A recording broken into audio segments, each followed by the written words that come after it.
Folks, I am looking for some positive benzo stories, so lay it on me.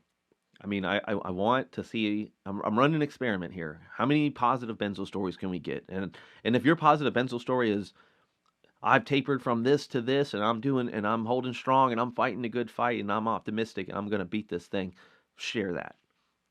But if you've come off benzos, if you've gone through the hell, and you're doing better, share your story because so much of what I do as a benzo coach is reassuring people that people do get better. Because all they see is the outliers on the internet saying that you're never going to heal. I'm 5 years out. I didn't heal. Oh my God, you got brain damage. And of course, when you're going through this, it's almost impossible to feel like it's ever going to end. I mean, it really feels permanent. You know, I had to fake it till I made it. To be honest, I mean, I had this fierce faith that I was like, I'm going to beat this thing and I'm going to get better. Damn it. But in the back of my head, I was like, I don't know. I don't know. I mean, it really came down to faith, and it just came down to, I almost felt like I was running through a forest that was on fire. And it's like, I don't know if I'm going to make it out of this forest, but I'm damn sure not laying here and just burning. I'm going to run. And I just ran and ran, and eventually I ran out of it. And then I ran until I got better. I started healing. I healed from the benzo. Then I started approaching my pre existing condition because that thing reemerged uglier than hell, and I had to beat back agoraphobia, and I had to beat back severe depression, and I had to beat back panic attacks, and this sense to isolate myself and this social anxiety. I mean, God, I remember a year off of benzo, and I couldn't even look most of my friends in the face, in their eyes when I was talking because I would have all these absurd thoughts of, what is he thinking? Does he think I'm? Is he? Do I look crazy? He thinks I look crazy. Okay, I'll look away. And I look away. Now he thinks I'm looking weird because I'm not looking at. Okay, look back at him. Wait, did I steer too long? I'm staring at him, aren't I? Okay, do something. All right, you know what? I'll wipe the counter. Okay, this is weird. I mean, this is the kind of thing that went on, and it was nonstop in my head, and it ruined every interaction from a friend at my house to, the bank teller. I mean, or the cashier at the corner store. I mean, it just was madness, and it can feel so hopeless, and you get so anxious over it, and it starts to become depressing because you go, this is my normal thing now, man. This is what I'm left with. Oh God, and it's not. Of course, in that I beat back. That I just developed a loving, easy touch with myself in the sense that, Dave, stop beating yourself up so damn much. You're healing. If you were going through chemotherapy or cancer or anything else, would you be this hard on yourself for being weak or not where you think you should be at the time? Which is a lot of what we do. We go, well, I think I should have been better by now. Well, hey, life is not what we thought it was it? And benzo healing isn't either. I mean, and there'll be moments where you heal faster than, and it surprises you, and there'll be moments where you go, "Damn it, I thought I was going to be way better by now." So not only did I beat the withdrawal and I beat back my condition, I became better than I was before the benzo. You know, I just used this experience to catapult myself into the years I had left because I didn't want to wait. I don't want to waste anything anymore.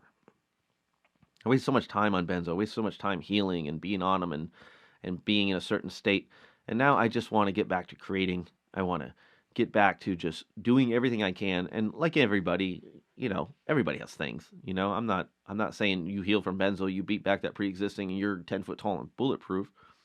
I still have days. I still have anxiety or mood swings and things like that I deal with. And but you just deal with them. It's like having diabetes sometimes. It's like if you're monitoring your blood sugar, you're exercising, you're dieting, you're doing everything right. It's at the most part, it's almost it's nothing. It's a background hum that's barely can be heard. And I think sometimes with mental health, that's might be the best we can do. But that's still good enough. We can still go on to live really good lives and have a great, wonderful time. We just have to work a little harder to keep things balanced and keep things going the way they should. But I'll tell you what, that's not necessarily a curse. I mean, really, this is just the nature of being a human being. Uh, you get slothy too long, you know, you isolate, you do anything that you shouldn't be doing too long, and there's consequences, right? So that's kind of to be expected.